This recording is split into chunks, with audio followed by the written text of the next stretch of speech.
This is an oral history recording with Bouie. The interviewer is Kathy Hirsch, a volunteer with the West Volusia Historical Society. Today is May 18th, 2023, and the interview is being recorded at the Conrad Center. If we could start out, please tell us where you were born and raised and what your memories are of that. I was born in Tallahassee, Florida in 1945, and I was blessed because I was raised with both parents in the house. Working class people. My mother was an LPN nurse, and on her off days she would go and do what we call at that time day's work. In other words, she went to be a maid or whatever work she could find. My dad was somewhat of an entrepreneur. He owned his own barbershop, but he also had a full-time job with Florida A&M University. And I grew up understanding that work is how you made your way. And with both parents, you know, I had to go to church. We lived right next door to the church. Mother made sure of that. So whether I wanted to go or not, but that was always in my background. What church was that? It was a Baptist church, St. John's Missionary Baptist Church. And I was in the children's choir. We had programs Christmas and Easter where we had to learn speeches, and we had our programs to do. All of that now, you know, resonate with me. At the time, we were doing it because we had to do it. But, you know, you find out that it gets woven into the fabric of the life, and it helps you become who you are.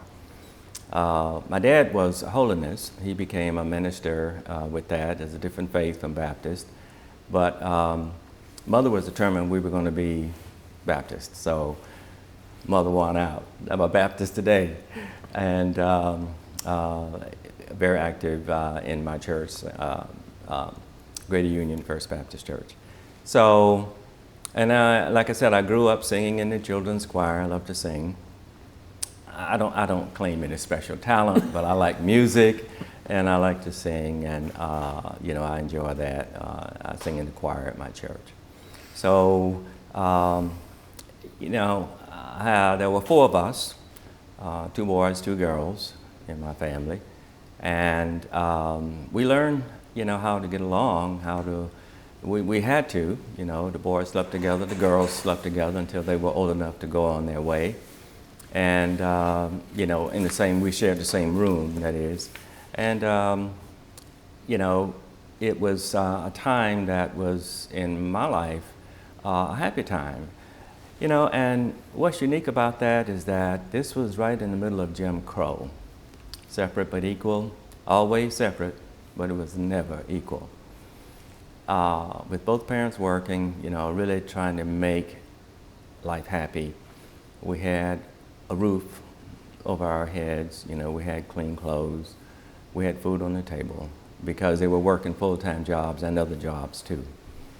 And I learned from that as I saw how they worked together to make things happen, to grow. They were progressive. We were always trying to improve. And even then I didn't realize, you know, I just saw it happening, and how much a part of that, that happening became a part of who I am today. Were you aware of the challenges that your parents surely encountered in the Jim Crow era? I was aware, definitely, because the way they were treated sometimes, especially my grandmother, when I went to spend time with her. And they were trying to buy insurance, you know, a dime here, 25 cents there. And it was a time when the insurance men would come to their homes with a huge book, and they'd open it, and grandmother would give them 10 cents, 15 cents, you know, for burial insurance primarily. It wasn't anything other than that. That was all that was available to black people at that time. If you wanted insurance, you know, that's what you had to do, and that was a whole different category. And I saw them, you know, I saw her do that, and I saw how she was treated, you know. It wasn't respectful, it was condescending. you know, but You were even- aware of that as a child, that I it was was aware. condescending. Yes, yes. It must have really been condescending. Yes, it was not good. So, you know, all I could do was observe, and still I didn't know the impact on me that would have. It just made me aware. I don't know why I was aware, but I just saw how they were treated, you know, when you were in the presence, or if someone white came to the house and they had this huge book, you know, they spoke as if they were in charge, that they were doing you a favor, you know, for the 15 to 25 cents that you gave them. Mm-hmm. And that it was something that I think was a part of what Black people were expected to receive, and a behavior that you were expected to give, you see. So that, I don't know why I observed that, but I did. And it must have been, you know, pretty obvious. It must have been something that I saw.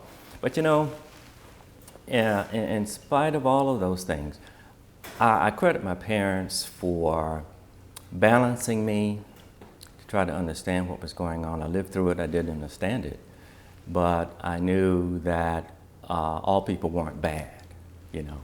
And I think it was their efforts, seeing them deal with people, helped me understand and bring balance to my feelings that I was having that I didn't even understand at that time. And so they were teaching me a lesson that they didn't even know, by just watching them, how they dealt with each other and how they dealt with other people, in spite of how sometimes, you know, they'd be treated. But I don't want to give you the impression that my childhood was, you know, a negative one. It was really a happy childhood.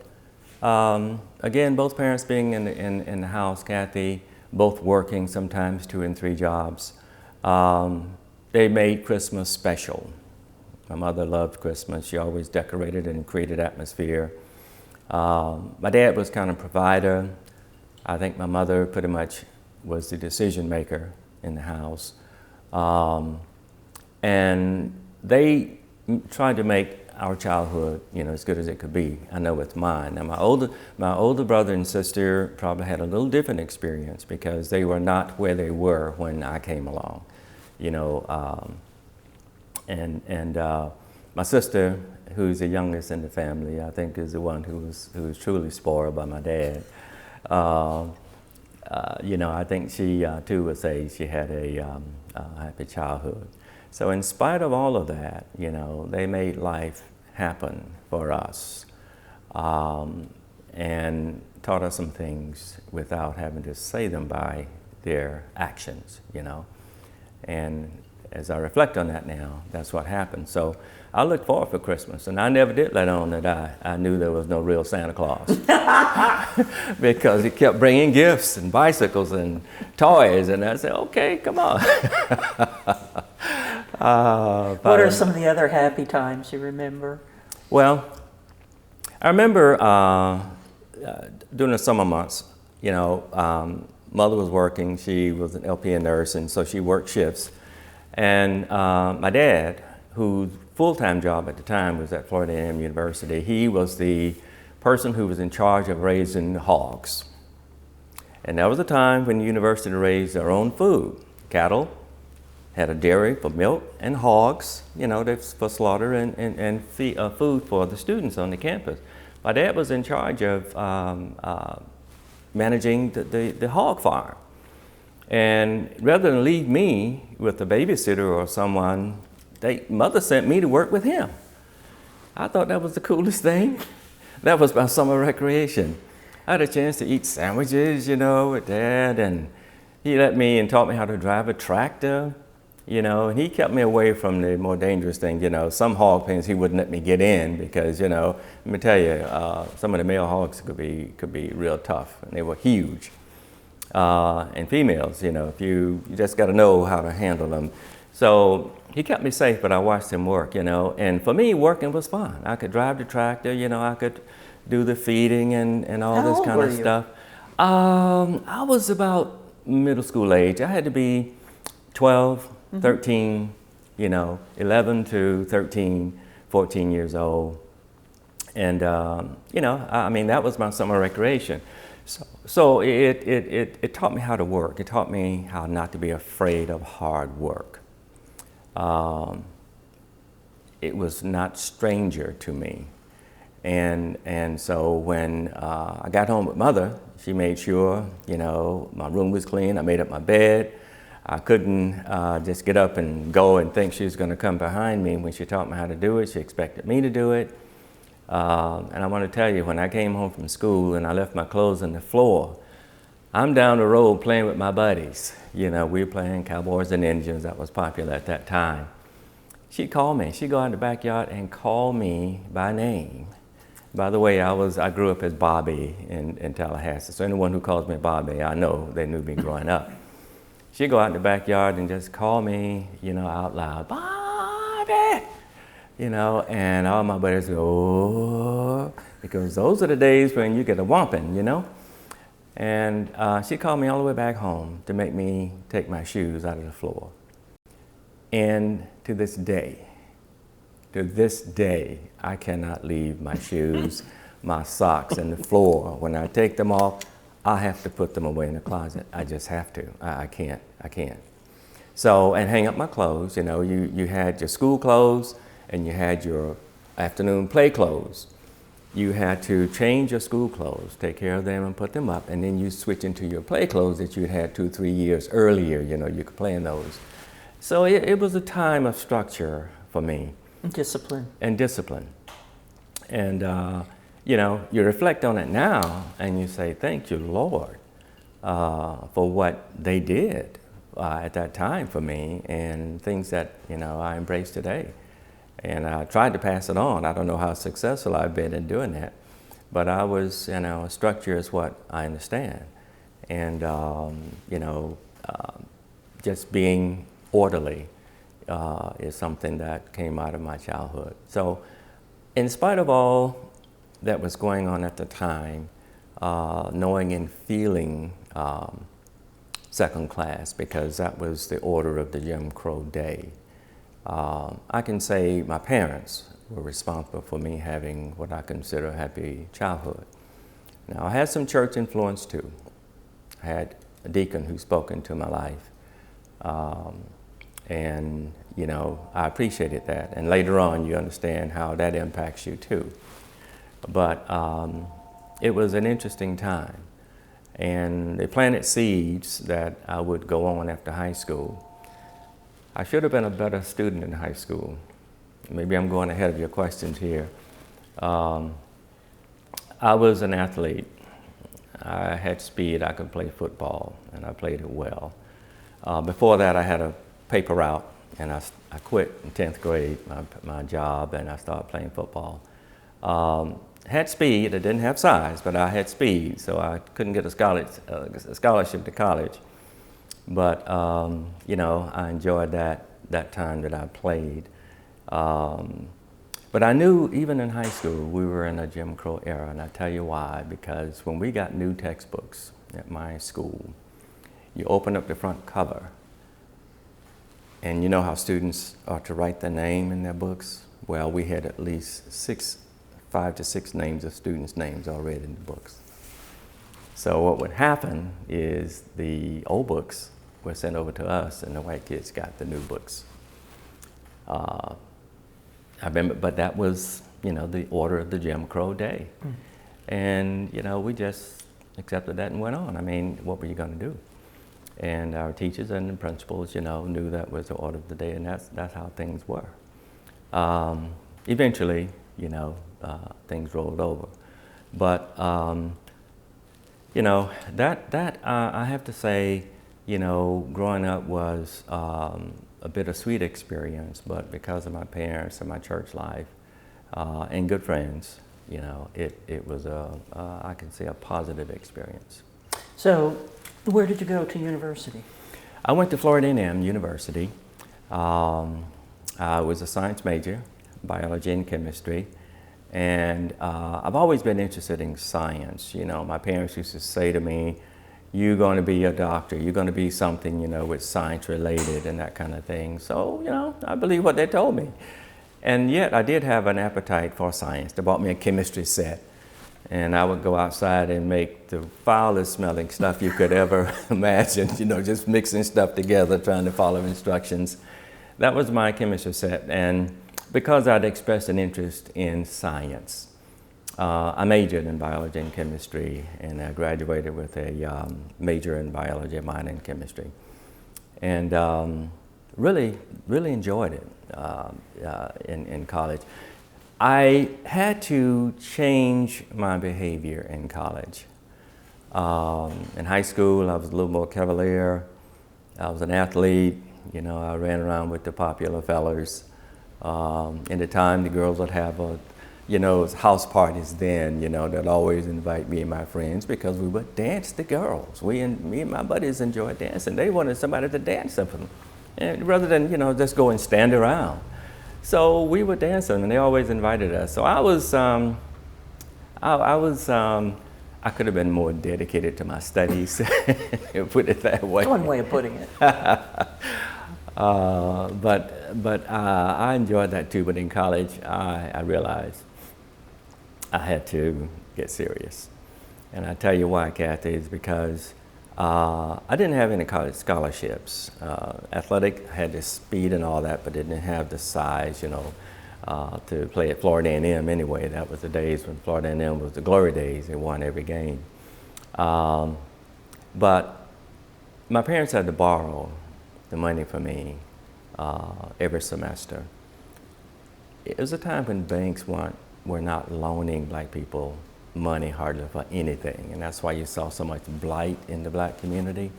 They couldn't get money for home improvements kind of thing, and certainly to go to college or anything else, So black people had to borrow from local storekeepers, who would loan money. Who knows what the interest rates were and how much they had to pay back. But that's what, they had to do to get my tuition every semester. Knowing this, I knew I had to change. I could not afford to fail. They were sacrificing too much for me. So I got busy. I changed around. I wasn't so much in the social circle. I learned some skills that I should have learned in high school. I buckled down. I got to work. I studied real hard. I got a job. I had 2 jobs I was working while I was in college. And I went through that way. And my grades improved. I got stronger. By my junior year, I was making strong grades. Again, being motivated by what I saw my parents had to sacrifice to get me there. And not only that, but I was the first in my family to actually finish college. I wasn't the first to go. My sister before me was the first to go. But she fell in love, got married, and that was the end of that. Started having a family. But I was the first to go, and I was determined to finish. I had to, because of what I knew my parents were sacrificing for me. And I did graduate, and after that, and what I didn't know at the time was that my cousins and my younger sibling was watching. And when I graduated, they all said, wow, if Bobby can graduate, I know I can graduate because I know he didn't study in high school, so, and so they graduated, my cousins did, and they finally told me, I had no clue that because I went and finished, they went and finished, and my sister behind me finished. And so I was happy about that. You were a role model.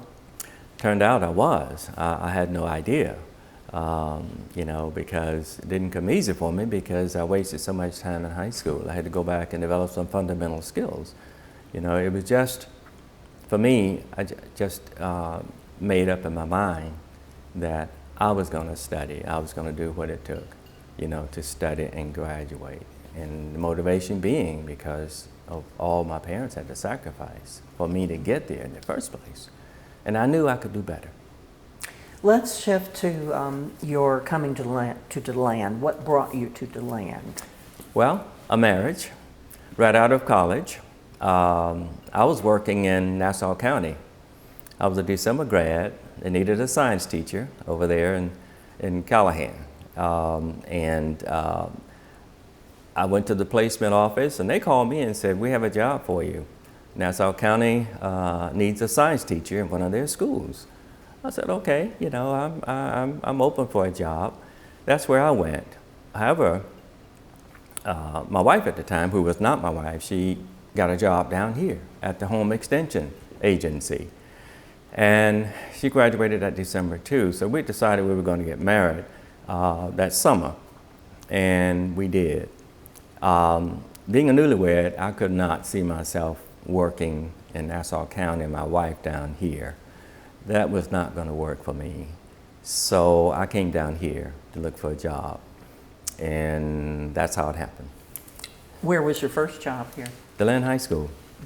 When I came, I went to Southwestern High School.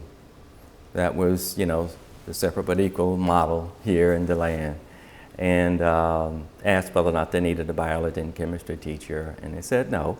It was a smaller school. They had, I think, 1.5 teachers teaching those subjects, and so they didn't need any help.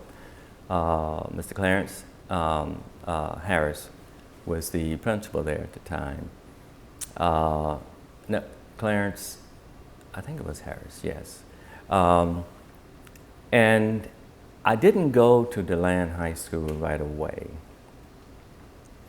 because the rumor circulating in the black community when I got here is that the principal there, who happened to be Alan Bales at the time, had said he would not hire a black man. He'd hire an Indian before he hired a black teacher. Was that ever verified that he said that? No, no. It was a Matter of rumor. fact, it was all rumor. But they planted that in me. So here I am going all over the county. Seabreeze High School, they didn't need a teacher like me.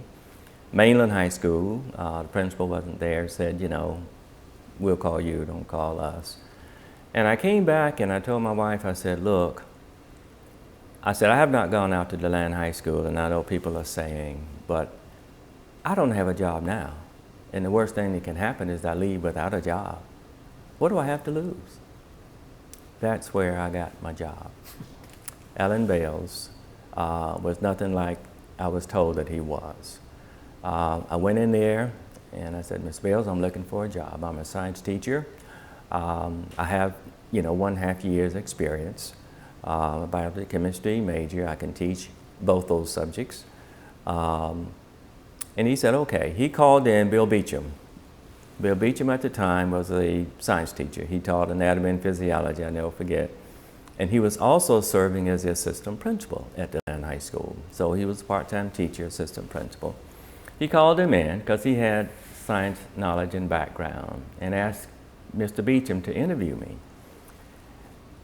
We had a good time in there talking about content, biology, chemistry, physics. Bill Beecham walked out of that office and told Alan Bales, hire him. And the rest is history. Got the job. The very place that I was told I wouldn't get a job. I went in and I got the job. How racially mixed was the school at that time? Very little mixed. It was before integration. This is 68, 69. And integration was to take place, I believe, 69, 70. It was coming. I think the school board had decided it had been talked about. But when I was hired, Southwestern was still a high school. So there were only a few black students there. There were no black instructors there, no black teachers or administrators there at the time. The only black staff they had was in custodian or in the kitchen. You're talking about DeLand? DeLand High School, right. Were you the first black teacher hired there? I was the first African-American male hired at DeLand High School. The first female was Josie Marshall. She stayed a year and then she transferred, I think, to New Smyrna High School. I stayed and had a good experience. I was sort of the experimental experience. She and I think, you know, that first year before full-blown integration happened. I was really confident in my subject area. I had hands-on laboratory experiences with my students. I got support, and I got the feeling it was something that the district wanted to work. And so what I would ask for relative to science materials or lab type hands-on equipment, Alan Bales responded. He tried to make sure I had. My department chair was Tribble Dix, and I'll always be grateful to him. He was the science department chair, and a good man, who embraced me and really supported what I was trying to do. I don't know what he saw in me, but whatever it was, he embraced it. So were most of your students white then? Yes. And Yes. did you pick up any attitudes from them that they found that were racist? Not really. The students I had were, for the most part, really good students. I didn't detect any of that, but I wasn't looking for it either, Kathy. I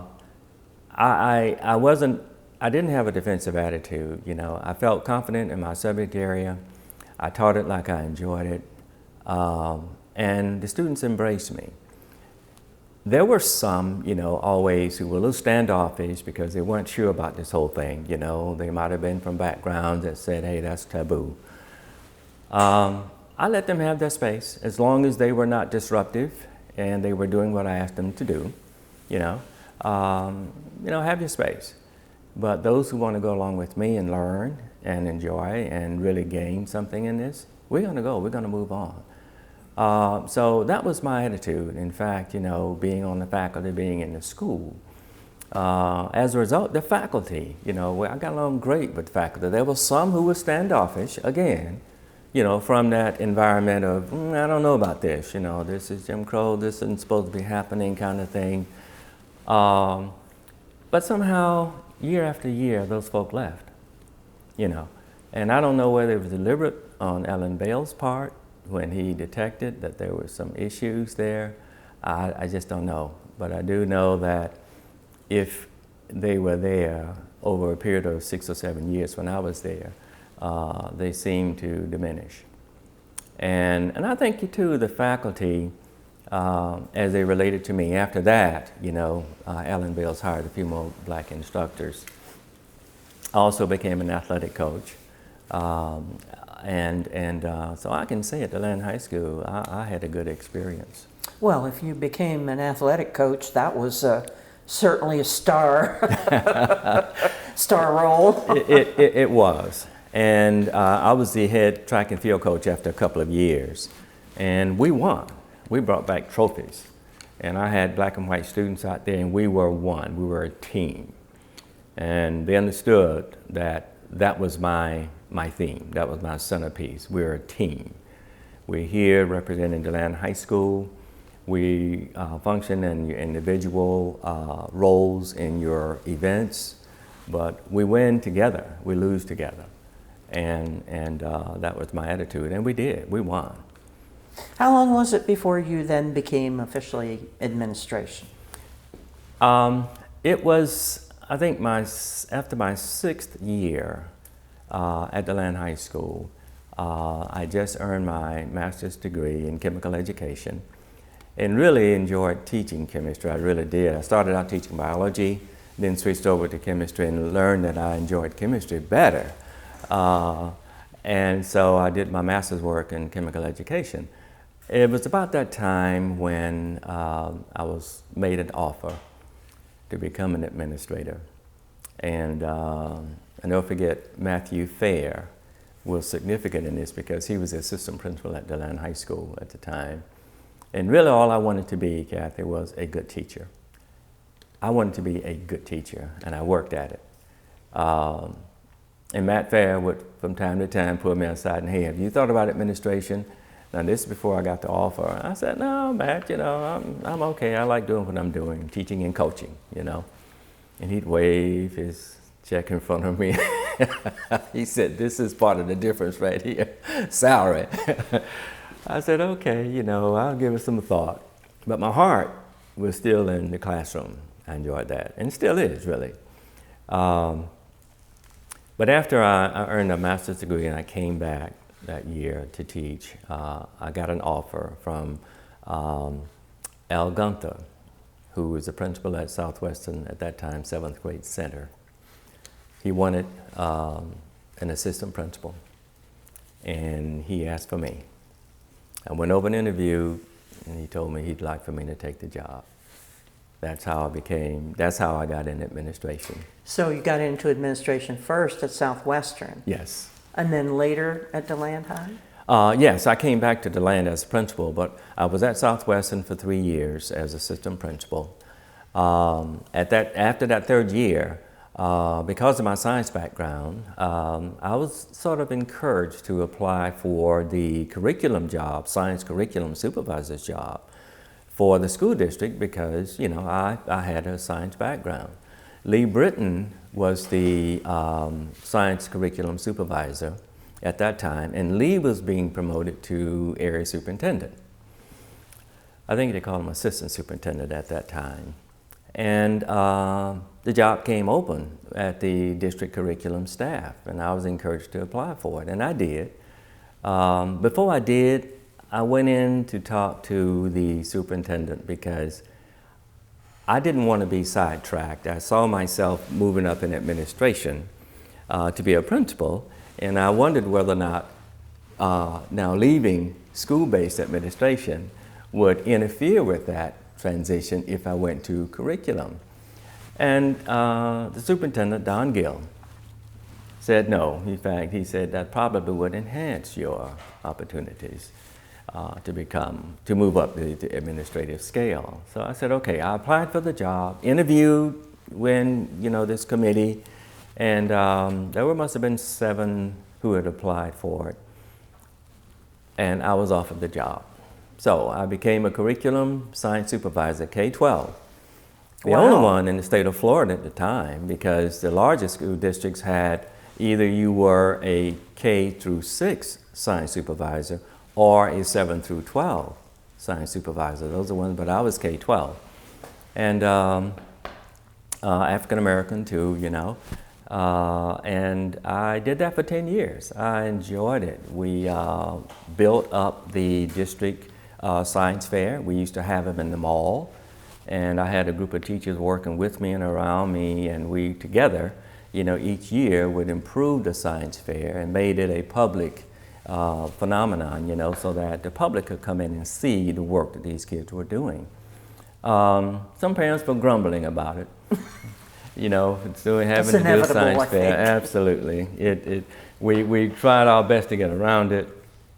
We did teacher workshops on how to go about doing this, you know, don't make it too laborious. These are the structure steps, but still, you know, there were some parents who embraced it, who helped the students, and others who grumbled.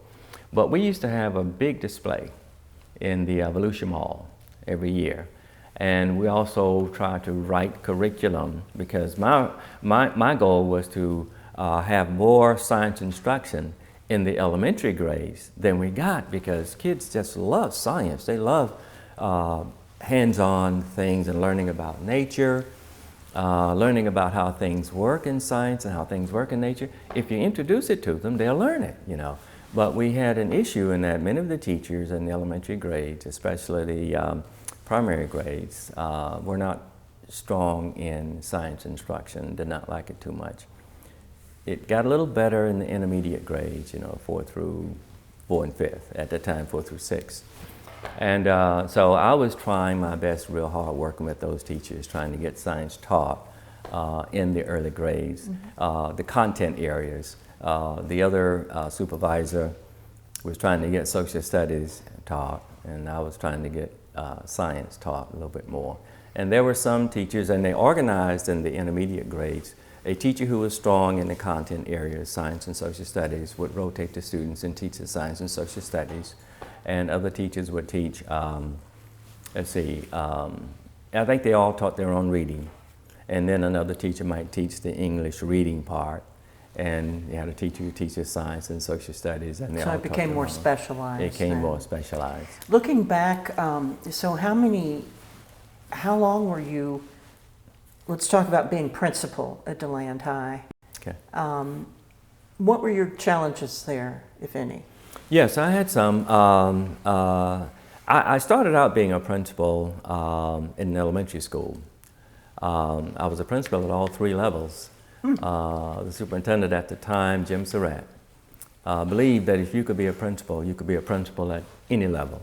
And I was a curriculum supervisor, as I said, and he called me in his office and said, I'm interested in making you a principal. And naturally in my mind, I'm thinking there were 2 jobs open at the time. One was at Holly Hill Junior High, and the other was at Spruce Creek Elementary. So I'm thinking with my background being secondary, he's thinking about sending me to Holly Hill Junior High School. And you don't tell superintendents, no, I don't want to go, okay? So when they make you an offer, you say, yes, sir, give me the key, and I'll go.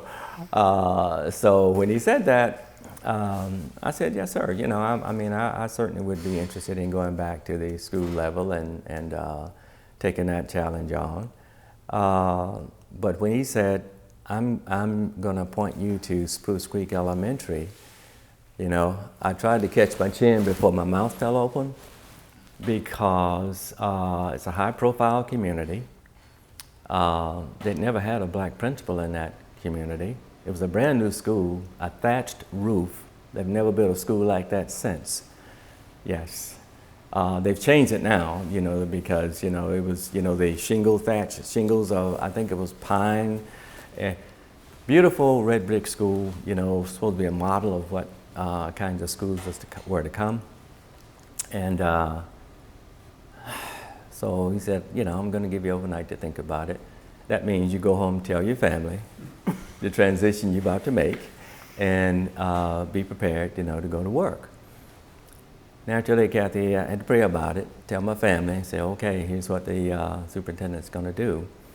I'm going to take this job. I have not worked with elementary before. But again, this superintendent believed that if you had the skills to be a principal, and he was right, you could be a principal at any level. And so I came back and said, yes, sir, give me the key. And I remember when the area superintendent went through the school board and made it official, took me to the school the first day, called a faculty meeting, and introduced me to the faculty. There was a surprise. I guess they had heard, but some were really excited about it, and there were a few that were really skeptical about this. What's going on here? Who is this person? Black man in this high-profile community, Port Orange.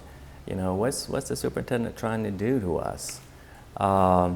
And there were some prominent black people in Daytona who were concerned about it because they thought the superintendent was setting me up for failure. Yeah, they did. They said, why are they sending Al to a high-profile community like Port Orange, where they have never had a black principal in that area, a school built like that, only one of its kind ever in Volusia County? Why are they sending him down there? The superintendent's trying to, destroy him.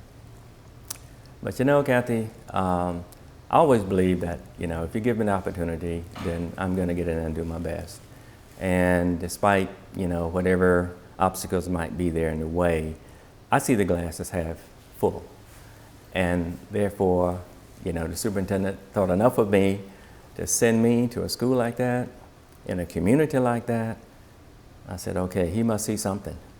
And I said, yes, sir, I'll go. And I went. And I want to tell you something. That I was there 3 years. Those were probably the best 3 years I had as a school-based teacher or administrator. Now, again, I had a good experience at DeLand High School, but it was in that elementary school is where I really grew. And I tell you why.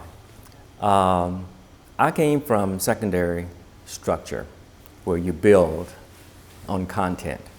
learning, building on content.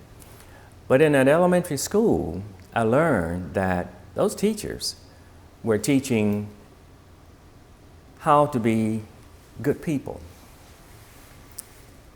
The affective side of education. So they broadened me, teaching children how to be good people, teaching children how to care. They taught that by caring for their children. And so then I began to believe the adage, and I'll try to remember it. It goes, I'm not who I think I am. I'm not who you think I am, but I am who I think you think that I am. For children, it's true. If you convince a child that he or she is a good person, that they can do whatever they want to do, you plant those thoughts and you treat them that way, they will begin to believe what you say. Not because they believe it yet, but because you believe it. It's true. I learned in that elementary school. So they broadened me, and what I brought to that school was structure. I restructured the school. I started having concerts for parents to come. I packed out that auditorium with children in the primary grades. Those parents would come. Kindergarten through third grade, I had my teachers do concerts, and we had a team of elementary, the art teacher, the phys ed teacher, the librarian, and the music teacher. They teamed up and they would put together programs with these children. I had standing room only parents coming in that school. We did things. I sent out a newsletter saying all the things that were happening in this school. I was out every morning meeting my children and their parents. I was having a good time, in this elementary school where I really had no experience. So I brought structure. They taught me the affective side of education. It was the best time. I tell you, I was having a good time until my area superintendent showed up and said, "Superintendent wants to send you to a middle school." I said, okay, here we go. Again, you couldn't say no, right? You don't say no. But that was, for me, a fantastic experience. My parents embraced me. They saw what I was trying to do for the children in that school. The PTA, they just, and I'm gonna tell you, I was accustomed to having parents because they came in, high profile community, these parents come in and volunteer. In the media center and all of our special area, if I walked out of my school and I didn't see parents volunteering in the office, volunteering in the media center, helping out in phys ed, in special area, I was concerned. I welcomed it. We were a team. They embraced me and I embraced them. And it was just an awesome time for me. One of my best times in my entire 47 years in education. Is there anything else that you'd like to highlight in your career? Yes. When I became principal of a middle school, that was Silver Sands Middle School, I was 4 years there, and I was 92, 93, I believe it was. I was principal of the year, Volusia County. And that was at a time when there was one K-12 principal of the year. I was the first African-American male to earn that award. That was a highlight for me. Soon after that, they went to Principal of the Year Secondary, Principal of the Year Elementary. But that for me was a highlight. That was quite a vote of confidence. Yes, absolutely, absolutely. And it was a high-profile event. We used to meet at the Ocean Center at the beginning of every year. It was like a motivational meeting we used to have. Superintendent would bring in, the school board would bring in a motivational speaker, and they would present this award. Futures did present this award, and I won that year. And I want to tell you, I had no clue. I was stunned, because a team of teachers at my school put the package together, and they submitted it. They just told me I was one of the nominees, and they submitted the package, and that was really something for me. And parents, it was a teacher-parent group that did that. So I was quite elated and humbled by that, really, because you don't see, you just have to go where God leads you. And I don't mean to. I'm just saying I'm a man of faith, and eventually He'll reveal why He sent you there. If you just go, you'll find out. And so to get that award was really humbling for me. You ran for school board. Yes, twice. Twice. I'm only familiar, since we've just been here the last 3 years, with the second time, I presume. What did you learn from that experience? Well, that's a lot of work. I learned that. It's very expensive. To run? To run, yes. And I learned that, your message can be heard, and you have to be in the right timing for that to happen. The first time I ran, I even won in the primaries, but had an incident to happen, personal incident, and my opponents got wind of it, and they exploited it and made it way more than what it was. So it caused me to lose in the general election.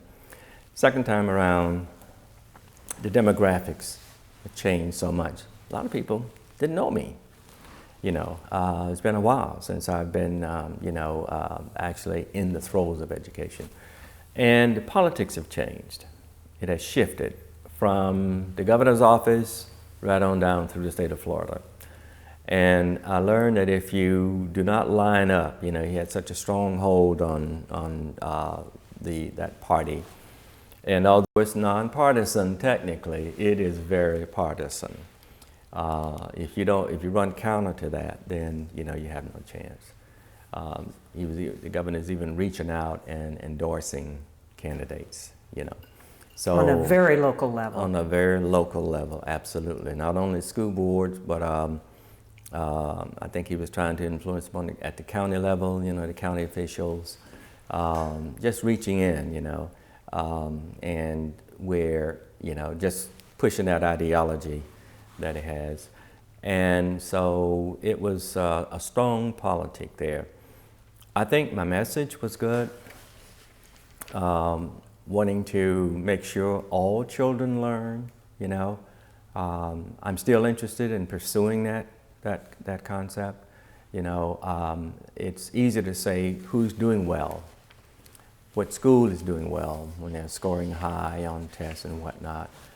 But what groups are learning? Do you disaggregate the data and really see who's learning? Are your Black, Hispanic students learning too? Are you providing for them for what they need? Because after all, that's what, education is all about. I'm concerned about that. We can see the high profile things all the time. Every school board meeting is something to celebrate. Great, that's wonderful. But fundamentally, who's really learning? And who's getting the benefit of your dollar? Are we going back to separate but equal, do you think? I hope not. I don't see it going that way, but I think if some politicians had their way, we would be headed that way.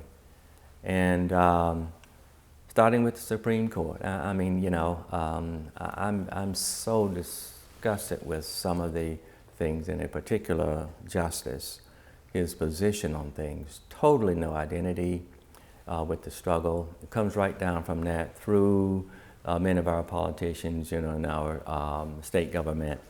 And now where you have good people who are on balance and looking at this from a truly democratic point of view, with democratic goals, democratic objectives, and understanding what democracy means, wanting to promote strong democracy. These are people who want to promote autocracy and really fighting against it. So we have the wrong people, in my opinion, in office right now.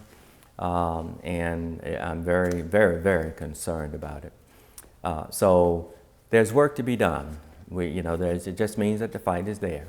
And it's up to people who see a different vision, who understands, what democracy really means, to get in there and fight and preserve our democratic way of life. You're very active in your church. Can you tell us some of the things that you're doing there? Okay. I'm a member of the overall choir. I mentioned to you, in my childhood, I was a member of the children's choir. Well, I still do sing with the inspirational choir. We also have a male choir in my church. We sing a few times a year, and I really enjoy that because we sing gospel music. I served as chairman of the trustee finance ministry for at least 5 years, and during that time we did a major $300,000 upgrade of our church inside and out, so I'm still functioning in the capacity of member and choir member, and that's where I am now. You're also involved in the revitalization of the Right Corner Yes. project area. Yes. There's a streetscape that's coming down on Volusia Avenue from the boulevard to Clara, and it ends right there where our church is on the corner of Clara and Voorhees. And I've been very involved in the planning of what that's going to look like, along with Mark Shuttleworth and Maggie Adito and several others. I represent my church on that committee, it's been really very good, I think. I think we've had good input from those who are invested. Stetson has had representation there, and the Historical Society has had representation there, which I'm happy to say. That's been a major part of what we're looking at. So we have a good, comprehensive, well-mixed group looking at what that's going to look like and trying to make that as good as it can be. We've named it the Heritage Zone unofficially because it's the Heritage Zone. The Heritage Zone, partly because it's Black history in that area.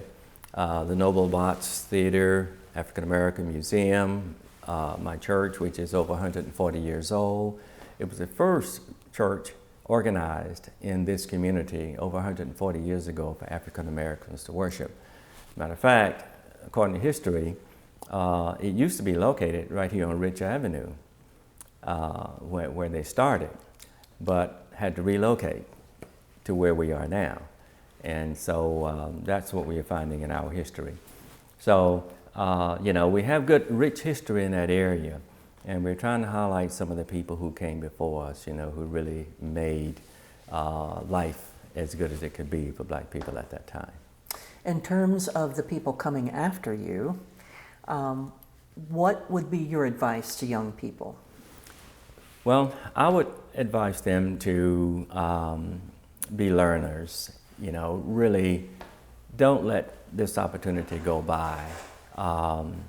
Make good grades.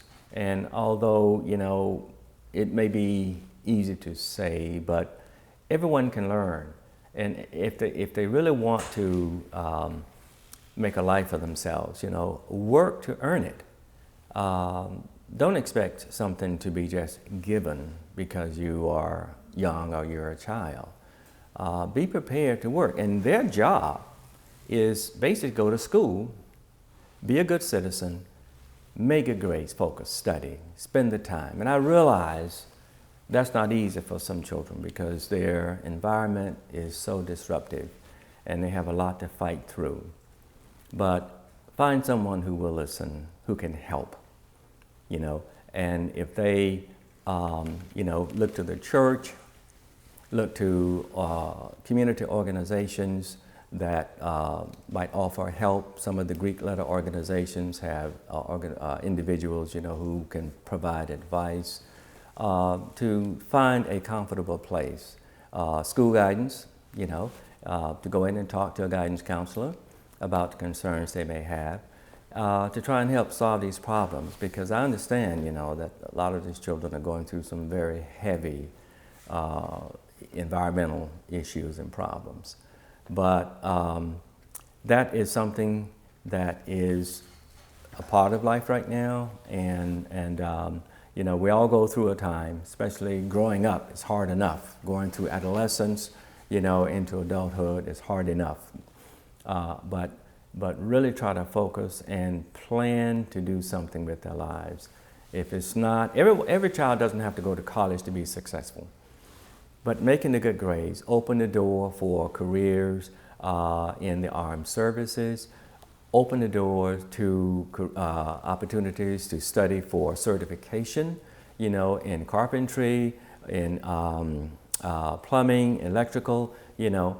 There are ways to make a good living, honest living.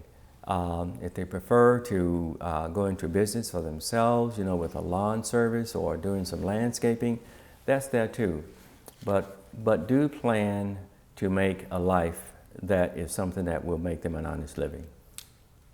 And what would you like your legacy to be? Well, I'd like for my legacy to be that I was a contributor, a builder, someone who cared about young people in my career in education, tried to offer through instruction, also by example, you know, how to be a good person, how to be a good citizen. And of course, you know, encourage working hard to earn their way through education or some kind of training, go into an area like services that will provide structure and can provide a future, you know, that they can embrace and enjoy. I'd like to be considered a community volunteer, an advocate, one who wanted to build a stronger community for all citizens. And I think that's critically important. We're all going in the same direction, and we need to understand, embrace, and respect different cultures, but understand that we all have the same fundamental needs. That's to be accepted, you know, to be approved and appreciated. And I think we can do that if we have a mindset and we really want to do that. I'd like to be thought of as someone who really tried to champion a good community, a place where everyone can thrive and survive. And I enjoy being a granddad.